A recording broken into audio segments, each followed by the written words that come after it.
ನಮ್ಮ ತಾಯಿ ತೋಟ ನೋಡ್ಕೊಳ್ಳೋದು, ಹಸು ಸಾಕೋದು, ಹಾಲು ವ್ಯಾಪಾರ ಮಾಡೋದು ಇದು ಮಾಡ್ತಾಯಿದ್ರು.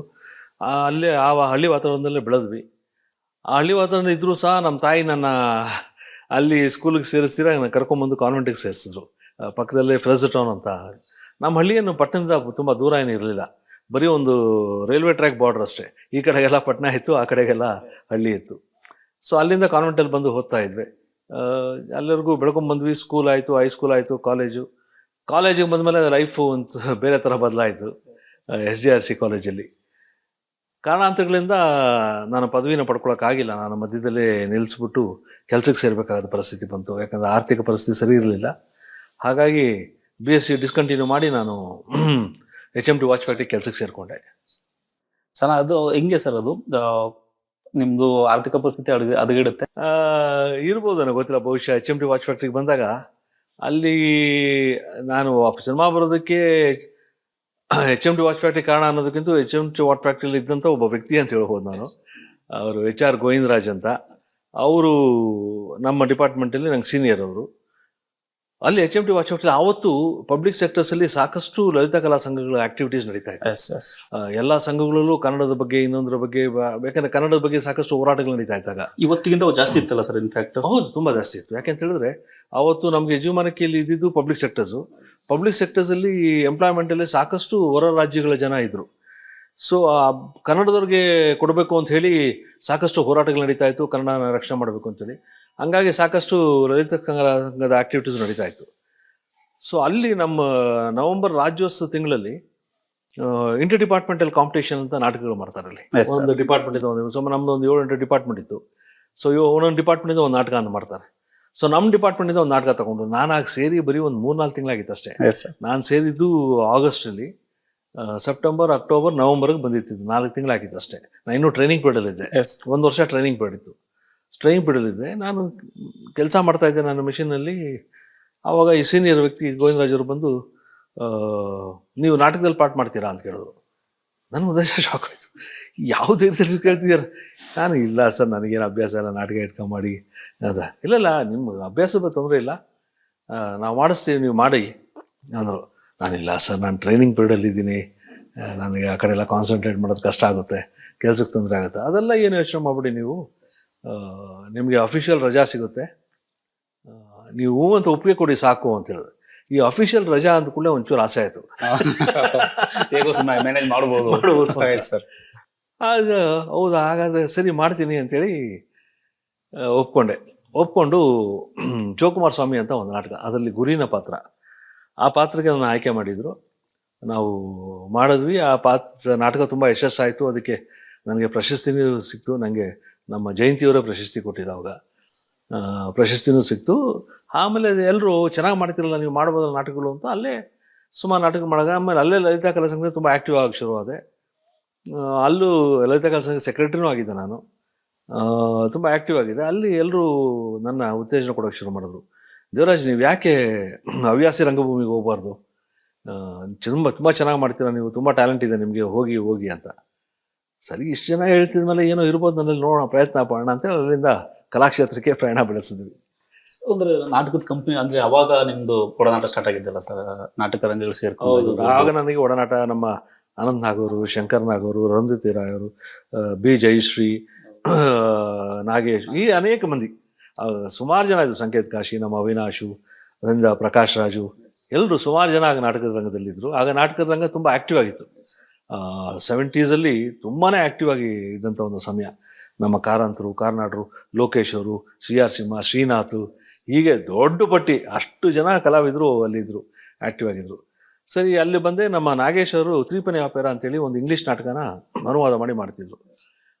ಅದರಲ್ಲಿ ನನಗೆ ಕಲಾಗಂಗೋತ್ರಿ ನಾಗೇಶ್ ಅಂತ, ಅದರಲ್ಲಿ ನನಗೆ ಒಂದು ಸಣ್ಣ ರೆಬಲ್ ಪಾತ್ರ ಕೊಟ್ಟರು. ಅದು ಸಣ್ಣ ಪಾತ್ರ ಆದರೂ ಸಹ ಒಂದು 2-3 ಸನ್ನಿವೇಶ ಬರುತ್ತೆ ಅಷ್ಟೇ.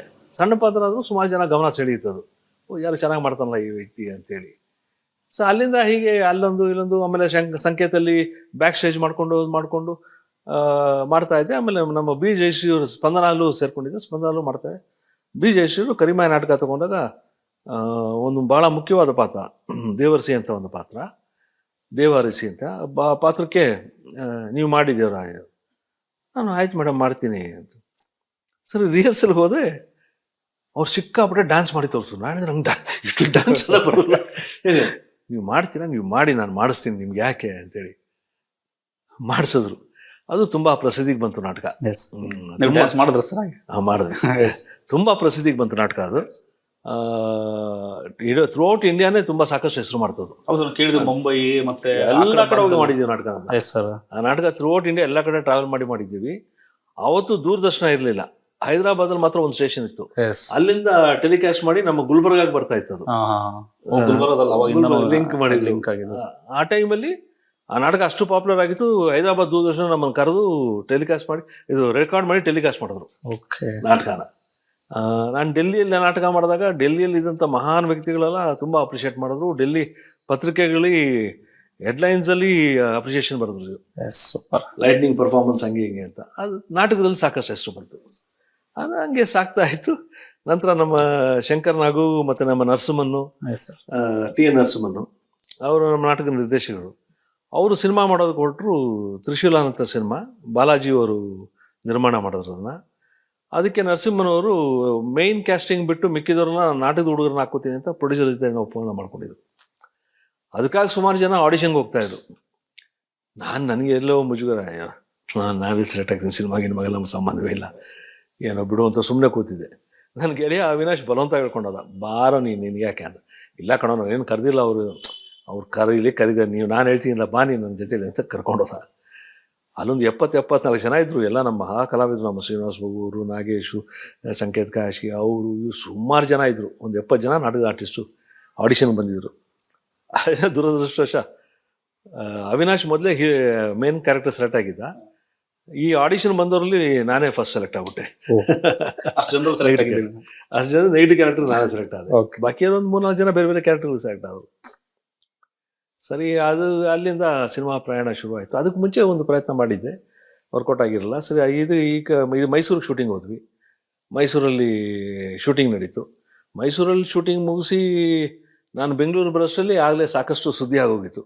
ಈ ಥರ ಹೊಸ ಹುಡುಗ ಬಂದಿದ್ದಾನೆ, ವಿಲನ್ ಕ್ಯಾರೆಕ್ಟರ್ ತುಂಬ ಚೆನ್ನಾಗಿ ಮಾಡ್ತಿದ್ದಾನೆ, ನಾಟಕದ ಹುಡುಗ ಅಂಥೇಳಿ ತುಂಬ ಸುದ್ದಿ ಆಗೋಗಿತ್ತು. ಗಾಂಧಿನಗರದೆಲ್ಲ ಮಾತಾಡ್ತಿದ್ದೆ, ನನಗೆ ಅಷ್ಟು ಗಾಂಧಿನಗರ ಪರಿಚಯ ಇಲ್ಲ. ಸರಿ, ನಾನು ಬಂದು ಕಲಾಕ್ಷೇತ್ರಕ್ಕೆ ಬಂದು ಮೈಸೂರಿಂದ ಶೂಟಿಂಗ್ ಮುಗಿಸ್ಕೊಂಡ್ಬಂದೆ. ಮಾನಸ ಕಲಾಕ್ಷೇತ್ರಕ್ಕೆ ಹೋದ ಕೂಡಲೇ ಅಲ್ಲಿಂದ ಈ ಥರ ಡಿ ರಾಜೇಂದ್ರ ಬಾಬು ಅವ್ರು ಕರೀತಾ ಇದ್ದಾರೆ ನಮ್ಮನ್ನು. ಡೈರೆಕ್ಟರ್ ನಾನು ಅಪ್ಪ ಅಂತ ಹೋದರೆ ಅವರು SRS ಪ್ರೊಡಕ್ಷನ್ಗೆ ಅವ್ರ ಮಗನ ಹಾಕ್ಕೊಂಡು ಲಾಲಿ ಅಂತ ಒಂದು ಸಿನಿಮಾ ಮಾಡ್ತಿದ್ರು. ಅದರಲ್ಲಿ ನೀವು ವಿಲನ್ ಕ್ಯಾರೆಕ್ಟರ್ ಮಾಡಬೇಕು, ನೆಗೆಟಿವ್ ಕ್ಯಾರೆಕ್ಟರ್ ಮಾಡಬೇಕು. ಆಯ್ತು ಸರ್ ಅಂತ ಅದೇ. ಬಟ್ ಅದು ಯಾಕೋ ಸಿನಿಮಾ ಟೇಕ್ ಆಫ್ ಆಗಲೇ ಇಲ್ಲ ಅದು. ಆನಂತರ ಇನ್ನೊಂದು ದಿವಸ ಅದೇ ಥರ ಕಲೆಕ್ಷನ್ ಮಾಡ್ಲಿಕ್ಕೆ ಹೋಗ್ತದೆ. ನಮ್ಮ ಸಂಕೇತ್ ಕಾಶಿ ಬಂದು ಹೇಳ್ದ, ಶಂಕರ ಕರಿತಾ ಅವ್ನು ಬಾರೋ, ಶಂಕರ ಕರಿತಾ ಅವ್ನು ಬಾರೋ ಅಂತ. ಎಲ್ಲಿದಾರೋ ಅಲ್ಲಿ ಹೈಲ್ಯಾಂಡ್ಸ್ ಹೋಟ್ಲದ ಬಾರೋ ಅಂದ. ಸರಿ ಅಂತ ಹೋದೆ. ಶಂಕರ ಇದ್ದ ಅಲ್ಲಿ, ಕೇಳಿ ಸರಿ ಮಾತಾಡ್ಕೊಂಡು ಅಲ್ಲಿ ಸಿಗರೇಟ್ ಗಿಡ್ಸೆತ್ಕೊಂಡು ಮಾತಾಡ್ತಾ ಇದ್ವಿ ಸ್ವಲ್ಪ ಹೊತ್ತು. ಆಮೇಲೆ ದೇವ್ ಬಾರೋ ಅಂತ ಮೇಲೆ ರೂಮಿಗೆ ಕರ್ಕೊಂಡು ಹೋದ. ರೂಮಲ್ಲಿ ನಮ್ಮ KV ರಾಜು ಅವರು ಕೂತಿದ್ರು. ಅಂದರೆ ನಂಗೆ ಅವಾಗ ಪರಿಚಯ ಇಲ್ಲ, ಆಗಲ್ಲ ಪರಿಚಯ ಮಾಡಿಕೊಟ್ಟಿದ್ರು.